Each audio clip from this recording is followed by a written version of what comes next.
The Galactic Cooperative's last free space station drifted like a wounded animal, its once gleaming corridors now dulled by desperation and defeat. Holographic displays cast an ethereal blue light across the faces of alien diplomats and military strategists, each projection a testament to their inexorable collapse. Worlds flickered into extinction, red markers blinking out one by one, representing entire civilizations reduced to cosmic dust. Ambassador Krulax of the Andromeda Nexus stared at the star charts with hollow eyes. His tentacles, once vibrant and commanding, now hung limp and defeated. 17 systems had fallen in the last solar cycle alone. The Exaran Confederacy moved with a precision that defied conventional warfare, their expansion consuming everything in its path like an unstoppable plague. "We are down to our last strategic stronghold," he muttered, his translation device converting his native clicks and whistles into standard galactic language. A holographic representation of the known galaxy rotated slowly, its once diverse territories now overwhelmingly dominated by the menacing crimson of Xaran control. Dr. Lyra Venn, the last chief strategic analyst of the cooperative, adjusted her multispectral data lens. Her hands moved across holographic interfaces with a practiced efficiency that belied the hopelessness of their situation. Each movement brought up detailed schematics of Xaran military technology, plasma weapons that could slice through planetary shields, quantum-entangled communication networks that made their military coordination nearly instantaneous, gravitational disruptors that could neutralize entire fleet formations in seconds. Their technological advantage is not just superior, she explained to the gathered representatives. It's fundamentally transformative. We are looking at a level of military innovation that makes traditional defensive strategies obsolete. The room fell silent. Representatives from dozens of conquered civilizations sat huddled together, some humanoid, some gaseous, some existing in forms barely comprehensible to carbon-based life. They were the survivors, the last remnants of resistance against the Exaran Confederacy's Galactic Conquest. Admiral Joran of the Pleiadian Stellar Armada spoke next, his crystalline body refracting the holographic light. "We have lost everything. Our colonies, our military assets, our cultural archives, all reduced to memories. The Xarans do not just conquer, they eradicate." His statement carried a weight of finality that seemed to compress the very air of the station. The Xarans were not merely a military force, they were a systematic extinction event. Their approach to conquest was clinical, methodical, leaving no room for resistance or negotiation. The star charts told a brutal story. 17 major civilizations had already fallen. 32 minor planetary confederations had been completely eliminated. The Xaran method was consistent, overwhelming force, total elimination of resistance, complete resource extraction, and then moving on to the next target. What made their conquest so terrifying was not just their military might, but their technological sophistication. Their plasma weapons could reduce entire cities to molten slag in minutes. Their quantum communication networks meant that a strategic decision made in one corner of the galaxy could be implemented across multiple star systems simultaneously. "We have one option left," Dr. Venn said, her voice cutting through the ambient despair. A single star system blinked on the holographic map, a small, seemingly insignificant blue dot surrounded by a sea of crimson. Earth, a planet that most galactic civilizations had overlooked. A world considered primitive, technologically nascent, barely having expanded beyond its own solar system. A species that had spent centuries fighting among themselves, seemingly too fractured to pose any meaningful threat. But something in Dr. Venn's tone suggested that the Xarans had made a critical miscalculation.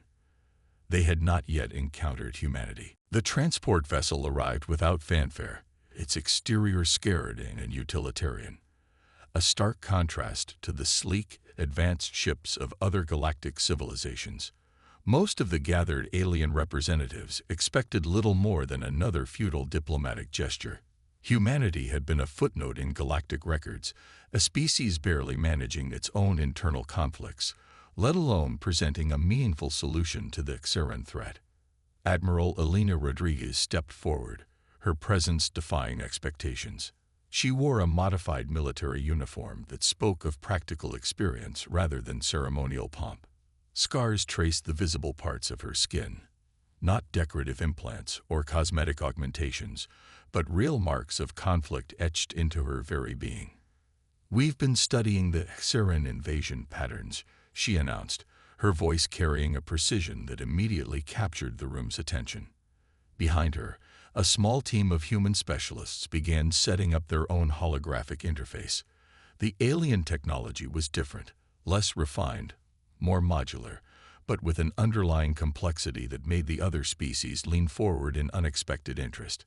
Ambassador Krulax, still recovering from the despair of the previous briefing, studied the humans with renewed curiosity. Humanity had always been an enigma, a species that seemed perpetually on the brink of self-destruction, yet somehow always managed to survive. The holographic display began to transform. Instead of the clinical, color-coded maps the Galactic Cooperative had been using, the human interface presented a multi-dimensional analysis that was simultaneously more abstract and more precise. Invasion routes became three-dimensional flowcharts. Tactical movements transformed into complex algorithmic patterns. "Your current approach is fundamentally reactive," Rodriguez continued, her fingers dancing across the holographic interface. "The Xeran strategy relies on overwhelming force and predictable defensive responses. We've identified multiple critical vulnerabilities in their expansion model." Dr. Lyra Venn, the Cooperative's chief strategic analyst, found herself leaning closer. The human analysis was unlike anything she had seen before, where previous defensive strategies had focused on direct confrontation or total evacuation. The human approach seemed to suggest something entirely different, a method of engagement that was more surgical, more nuanced. A junior Pleiadian diplomatic attaché whispered to his superior, "Are they actually suggesting we can fight back?" The human team began breaking down the Xeran invasion strategy with a level of detail that was simultaneously terrifying and exhilarating. They didn't just analyze the military movements, they dissected the psychological and logistical infrastructure that made the Xeran conquest possible. "Their communication networks have a fundamental weakness," explained Dr. Marcus Chen, the lead human intelligence analyst. His fingers traced quantum entanglement patterns that revealed microscopic inefficiencies in the Xeran system. "They believe their technological superiority makes them invulnerable. This is their primary strategic blind spot." Rodriguez stepped forward, her holographic presentation revealing something extraordinary. It wasn't just a military strategy. It was a comprehensive approach that integrated psychological warfare, technological disruption, and strategic positioning. The alien representatives exchanged looks of growing fascination. These humans were not offering false hope or typical diplomatic platitudes. They were presenting a methodical, data-driven approach to confronting what had seemed like an unstoppable force. "We don't propose a full-scale confrontation," Rodriguez continued.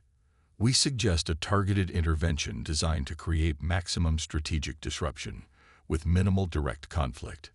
The presentation continued, revealing layers of analysis that challenged everything the Galactic Cooperative believed about warfare. The humans had studied the Xeran invasion not as a military challenge, but as a complex systemic problem, breaking it down into communication networks, resource allocation, psychological motivation, and technological infrastructure. Ambassador Krulax felt something he had not experienced in solar cycles, a spark of hope. "Why would you help us?" he asked, his translator rendering his native language with a tone of cautious curiosity. "Humanity has been relatively isolated. You have no direct stake in our conflict." Rodriguez's response was simple and direct. "Because someone needs to stop them. And we believe we can."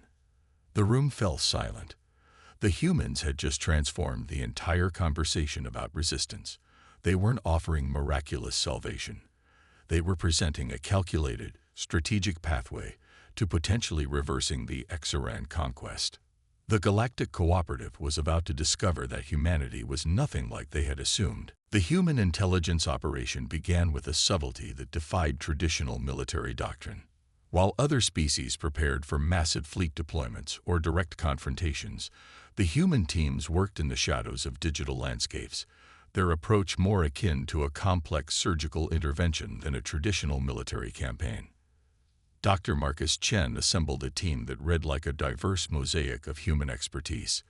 There was Aria Nakatomi, a quantum computing specialist who had spent a decade developing adaptive algorithmic networks. Beside her, Rafael Ortiz, a veteran of multiple terrestrial cybersecurity conflicts, his eyes holding the quiet intensity of someone who had fought wars in digital domains long before humanity looked to the stars. Their first target was the XRN communication infrastructure, a network so advanced it had been considered impenetrable by every other galactic civilization. The XRNs had developed a quantum entanglement communication system that allowed instantaneous data transfer across vast stellar distances.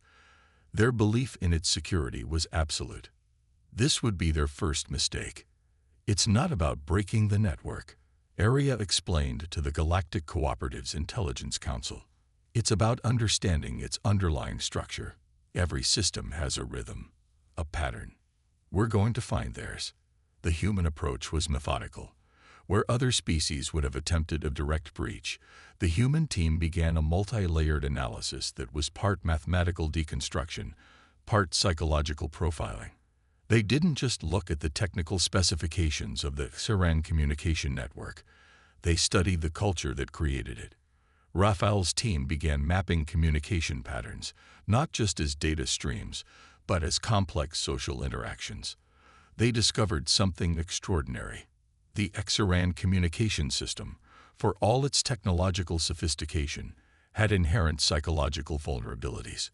Their quantum network relied on a fundamental assumption of predictability. Each communication node was designed to anticipate and route information based on established patterns. This made the system incredibly efficient and potentially exploitable. They've created a network that thinks, Dr. Chen observed, reviewing the initial analysis. But thinking is not the same as true adaptability. The human intelligence teams began their intervention with surgical precision. They didn't attempt to destroy the network. Instead, they started introducing microscopic disruptions, tiny alterations that were barely perceptible, but would compound over time. Imagine a communication system as a complex living organism. The human approach was less like an attack and more like introducing a sophisticated adaptive virus that would slowly alter the system's fundamental operating parameters. Aria developed what she called quantum ghosts, algorithmic constructs that could move through the XRN communication network, leaving no trace, gathering information, and subtly altering routing protocols. Each ghost was a complex mathematical entity capable of adapting and evolving in real time. The first indication that something was wrong came from a mid-level XRN communication officer. A message arrived at the wrong destination. Then another. Small discrepancies that seemed like minor technical glitches. But they were anything but minor. Each disruption was carefully calculated. The human team wasn't just gathering intelligence. They were systematically creating uncertainty within the XRN system. Communication routes that had been reliable for centuries began to show microscopic inefficiencies. Rafael's cybersecurity background proved crucial. He understood that true disruption wasn't about massive, observable attacks. It was about creating doubt, about making the system question its own fundamental assumptions. The Galactic Cooperative watched in a mixture of fascination and disbelief. The human approach was so fundamentally different from any military strategy they had ever encountered. This wasn't about destruction. It was about transformation. We're not breaking their network, Dr. Chen explained during a classified briefing. We're teaching it to question itself. By the time the XRNs would realize something was fundamentally wrong, it would be too late. The human intelligence teams were rewriting the rules of galactic conflict, one quantum ghost at a time. Humanity had entered the intelligence war, and they were playing by an entirely different set of rules. The modified human corvettes approached the designated sector with a deliberate calm, that defied traditional combat protocols. From the outside, they appeared almost antiquated, a collection of modular vessels that looked like they had been cobbled together from spare parts and innovative engineering. Captain Jameson Reyes stood on the bridge of the lead vessel, the U.S. Resilience. His command team represented a cross-section of human military experience, veterans who had fought in everything from orbital resource conflicts to deep space territorial disputes. Each member brought a unique perspective, a lifetime of adaptive strategy etched into their very being. Hexaran Patrol Grid incoming, announced Lieutenant Sarah Nakamura, her fingers dancing across quantum adaptive interface systems. The ship's defensive systems were unlike anything in standard galactic military designs. Where other species relied on massive energy shields, the human vessels used a combination of adaptive camouflage, predictive evasion algorithms, and modular defensive capabilities. The first Hexaran scout ships approached with their typical overwhelming confidence. Their vessels were massive, sleek constructs of advanced plasma-based technology, each one capable of reducing a small moon to atomic debris. The human corvettes, by comparison, looked like small, almost insignificant specks against the vastness of space. But appearances could be deceptive. They haven't adjusted their standard engagement protocol, Captain Reyes observed, a slight smile crossing his weathered face. The Hexaran approach was always the same: overwhelming force, predictable attack vectors, total commitment to immediate destruction. The first plasma burst erupted from the lead Hexaran vessel, a weapon capable of cutting through most known defensive systems. But the U.S. Resilience was already moving, its trajectory a complex mathematical dance that seemed to defy conventional physics. Lieutenant Nakamura's adaptive systems were working their magic. Each movement was not just evasion, but a calculated response. The human vessel didn't just avoid the attack. It used the plasma burst's energy signature to gather critical information about the Hexaran weapon systems. Data collection at 87% efficiency, she reported, her voice calm and methodical. The Hexaran commanders watched in growing confusion. Their targeting systems, which had reduced hundreds of civilizations to cosmic dust, were suddenly struggling to maintain a lock. The human vessels moved with an unpredictability that bordered on the impossible. Captain Reyes understood something fundamental about conflict that the Hexarans had forgotten. War was not about overwhelming force. It was about adaptive intelligence, about understanding and exploiting the smallest vulnerabilities. The U.S. Resilience wasn't trying to destroy the Hexaran ships. It was studying them, collecting data, creating a comprehensive map of their technological capabilities and psychological weaknesses. Secondary targeting systems compromised, Lieutenant Nakamura announced.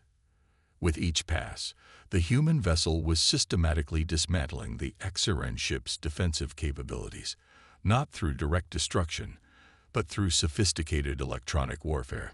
The Hexaran commanders watched in growing horror as their supposedly invincible vessels began to lose cohesion. It wasn't that the human ships were more powerful. They were more intelligent, more adaptive. Captain Reyes opened a standard communication channel, a gesture that was itself a psychological weapon. "This is a demonstration," he stated simply. "We're giving you an opportunity to reconsider your current expansion strategy." The message was clear. This was not about total destruction. This was a calculated show of capabilities. By the engagement's conclusion, 3 Hexaran scout vessels had been completely neutralized. Not destroyed, neutralized. Their systems compromised, their data extracted, their psychological confidence shattered. Lieutenant Nakamura looked up from her console. "Mission parameters completed, Captain. Total information extraction at 94.3% efficiency." Captain Reyes nodded. The first encounter was complete, but this was just the beginning. The Hexarans had believed their technological superiority made them invincible. They were about to learn a fundamental truth about humanity. Innovation was their greatest weapon, adaptability their true strength. Space remained silent, save for the quiet hum of the U.S. Resilience's adaptive engines, a sound that would soon become legendary across the galaxy. The human approach to warfare transcended traditional military doctrine. While other species viewed conflict as a physical confrontation, humanity understood it as a complex psychological ecosystem, a delicate interplay of information, perception, and strategic manipulation. Deep within a secure communication hub, Dr. Elena Rodriguez and her team of psychological warfare specialists began their most intricate operation. They were not soldiers in the traditional sense, but architects of perception, engineers of strategic uncertainty. Psychological warfare is about creating doubt, Dr. Rodriguez explained to her team. Our goal is not to destroy the Xiran military. Our goal is to make them destroy themselves. The team consisted of experts from disciplines that seemed disconnected at first glance. There was Dr. Amir Khan, a neuropsychologist who had spent decades studying complex decision-making processes. Next to him, Maya Rodriguez, a quantum information theorist who understood how information could be manipulated at the most fundamental levels. Their first target was the Xiran communication infrastructure, not to destroy it, but to introduce calculated uncertainty. Small, almost imperceptible alterations began to appear in Xiran military communications. Routing algorithms were subtly modified. Intelligence reports contained microscopic inconsistencies that would be nearly impossible to detect individually, but would compound over time. We're creating a cognitive dissonance, Dr. Khan explained during a briefing. Each small inconsistency forces their decision-makers to question their existing information networks. The human team understood a fundamental truth about advanced civilizations. The more complex a system becomes, the more vulnerable it is to strategic disruption. The Xerans had built an incredibly sophisticated military and communication infrastructure, and that very complexity was about to become their greatest weakness. Intercepted Xeran communications began to reveal growing confusion. Military commanders reported conflicting intelligence. Strategic planning sessions became increasingly paranoid, with leaders questioning the reliability of their own information networks. Maya Rodriguez's quantum information algorithms were particularly brilliant. They didn't just introduce random noise into the Xeran system. They created a sophisticated pattern of uncertainty that would trigger deep-seated psychological responses. Imagine a military command structure where you can no longer trust your own intelligence reports, where every piece of information comes with a shadow of doubt. This was the weapon the humans were deploying. The first signs of psychological fracture began to appear. Xeran military units started requesting additional verification for even the most basic operational orders. Communication delays increased. The seamless, predictable coordination that had been their greatest strength was now becoming their most significant vulnerability.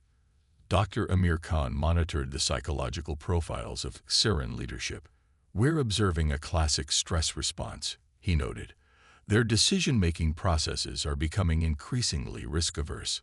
Every strategic choice is now weighted with an overwhelming fear of potential misinformation. The human team wasn't just gathering intelligence. They were systematically dismantling the Xeran military psychological infrastructure. Intercepted communications revealed the growing impact. Xeran military commanders began to argue among themselves. Strategic planning sessions devolved into heated debates about the reliability of their intelligence networks. The once unified military machine was showing its first signs of internal fracture. Psychological warfare is about creating friction, Dr. Rodriguez explained. We don't need to fire a single weapon. We just need to make them question everything. The most brilliant aspect of their strategy was its subtlety. These were not massive, observable interventions. These were microscopic alterations that would compound over time, creating a cascading effect of uncertainty and doubt. By the time that Xeran leadership would realize what was happening, it would be too late. Their military cohesion was already beginning to unravel. Space remained silent. But within the complex networks of Xeran communication systems, a quiet revolution was taking place. One algorithm, one perception, one doubt at a time. Humanity had discovered something profound. In the complex landscape of galactic conflict, the most powerful weapon was not a weapon at all. It was uncertainty. The Battle of Epsilon Eridani would become a turning point in galactic military history, a confrontation that would be studied by strategic analysts for generations to come. 10,000 Siren ships assembled like a metallic storm, their plasma-based weaponry capable of reducing entire planetary systems to cosmic dust. Against this overwhelming force, the human task force appeared almost laughable. 18 modified corvettes and 2 strategic command vessels, a number so small it would have been considered a mathematical error in any traditional military calculation. Admiral Elena Rodriguez stood on the bridge of the command vessel, her team a carefully selected group of veterans and strategic innovators. Each member represented a different facet of human military experience, conflicts that had tempered humanity's understanding of warfare beyond simple physical confrontation. Tactical network engagement in 3 minutes, announced Commander Michael Chen, his fingers moving across adaptive quantum interfaces that seemed to breathe with living intelligence. The human vessels were not just ships. They were complex, adaptive systems that could reconfigure themselves in milliseconds. The Xeran fleet approached with their typical overwhelming confidence. Their battle formations were mathematically perfect. Decades of conquest had refined their approach to near absolute precision. Each ship was a marvel of technological engineering, equipped with weapons that could obliterate entire planetary defenses. What they did not understand was that humanity viewed warfare as an ecosystem, not a simple equation of firepower and numerical superiority. The first wave of Xeran attacks came with predictable precision. Massive plasma bursts that would have vaporized most defensive formations. But the human vessels moved with a fluidity that defied conventional understanding. They were not avoiding attacks. They were studying them, analyzing them, using each offensive movement as an opportunity to gather critical tactical information. Tactical mapping at 92% completion, Commander Chen reported, his voice calm and methodical. The human ships did something unprecedented. Instead of concentrating on defensive maneuvers, they began to create complex interference patterns in the Xeran fleet's communication and targeting systems. It was less a battle and more a sophisticated dance, each movement calculated to introduce maximum uncertainty. Admiral Rodriguez understood a fundamental truth about conflict. Victory was not about destruction, but about creating strategic paralysis. Xeran fleet commanders watched in growing confusion. Their targeting systems, which had reduced hundreds of civilizations to cosmic dust, were suddenly encountering something they could not comprehend. The human vessels were not just evading. They were actively transforming the entire battlefield's quantum information landscape. Secondary communication networks compromised, reported Lieutenant Sarah Nakamura. Each human vessel was not just a weapon. It was a complex adaptive system that could reconfigure itself in real time. The Battle of Epsilon Eridani was not a traditional confrontation. It was a demonstration of a fundamentally different approach to conflict. Where the Xeran saw warfare as a mathematical equation of firepower, humans saw it as a complex, adaptive problem to be solved. By the engagement's 3rd hour, something extraordinary had occurred. The 10,000 Xeran ships were no longer a unified force. Their communication networks were in complete disarray. Targeting systems failed. Strategic coordination collapsed. Not a single human vessel had been destroyed. Mission parameters completed, Commander Chen announced. The tactical data they had gathered was worth more than any physical destruction could have achieved. Admiral Rodriguez watched the fractured Xeran fleet with a calm intensity. This was not just a military victory. This was a fundamental restructuring of galactic conflict dynamics. The silence of space was broken only by the quiet hum of the human vessels, a sound that would soon become legendary across multiple star systems. Humanity had entered the galactic stage, and they were playing by an entirely different set of rules. The Xeran High Command gathered in their most secure communication chamber, a vast holographic space that once represented the pinnacle of galactic strategic planning. Now it felt like a mausoleum of their former confidence. High Strategist Vexnera, the most decorated military leader in Xeran history, stared at the tactical displays with an expression that mixed disbelief and growing terror. The Battle of Epsilon Eridani had not just been a defeat. It had been a complete deconstruction of everything the Xeran military understood about warfare. "We need to negotiate," announced Commander Kraltok, his voice carrying a tremor that would have been unthinkable mere solar cycles ago. The Xerans had not negotiated with any civilization in over 3 centuries. Negotiation implied vulnerability, something they had never experienced. The human diplomatic team arrived with a calculated calm that was more terrifying than any military assault. Led by Ambassador Michael Rodriguez, a veteran of multiple terrestrial conflict resolution efforts, they represented something that Xerans had never encountered. A species that viewed conflict as a complex problem to be solved, not a territory to be conquered. "We're not here to destroy you," Ambassador Rodriguez began, his opening statement immediately challenging every expectation in the room. "We're here to create a sustainable galactic ecosystem." The negotiations were unlike any in galactic history, where previous diplomatic encounters had been exercises in posturing and minimal concessions. The humans approached the discussion as a comprehensive systems problem. Dr. Elena Rodriguez, who had been instrumental in the psychological warfare strategy, sat beside the diplomatic team.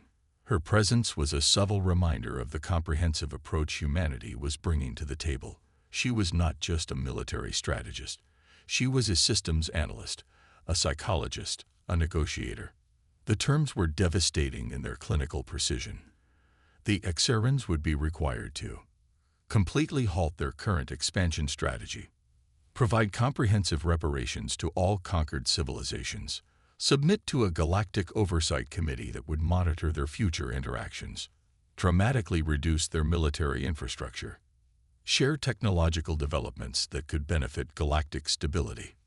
What made the negotiations truly extraordinary was the humans' approach.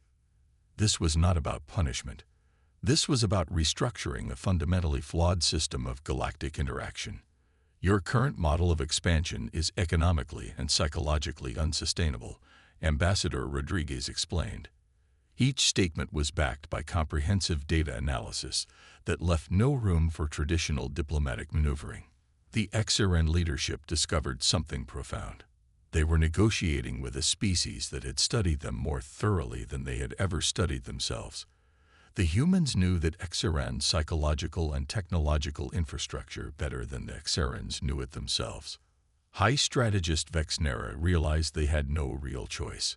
The psychological and technological disruption caused by the human intervention had already begun to fracture their entire civilization. Continued resistance would mean complete systemic collapse. "We accept your terms," Vexnera finally stated, the words feeling like ash in his mouth. But the humans were not finished. The final stroke of their strategy was perhaps their most brilliant.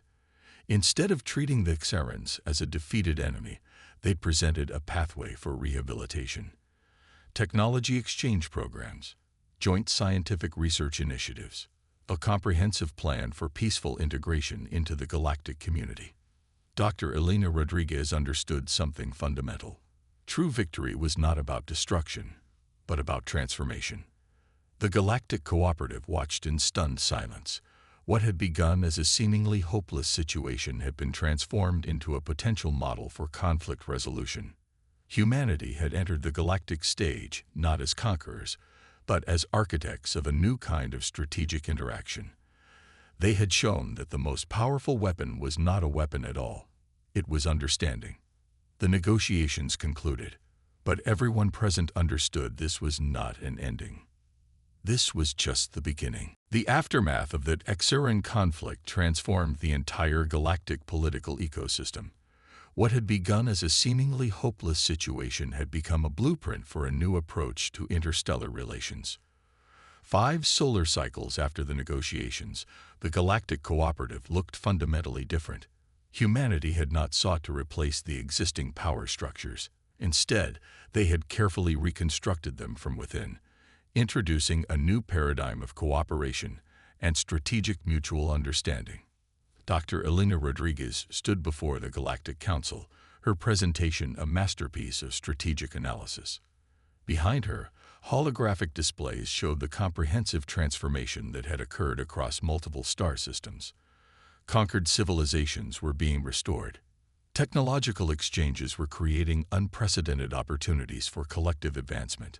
Our goal was never destruction, she explained to the assembled representatives. Our goal was systemic rehabilitation. The human approach was unlike anything the galactic community had ever encountered.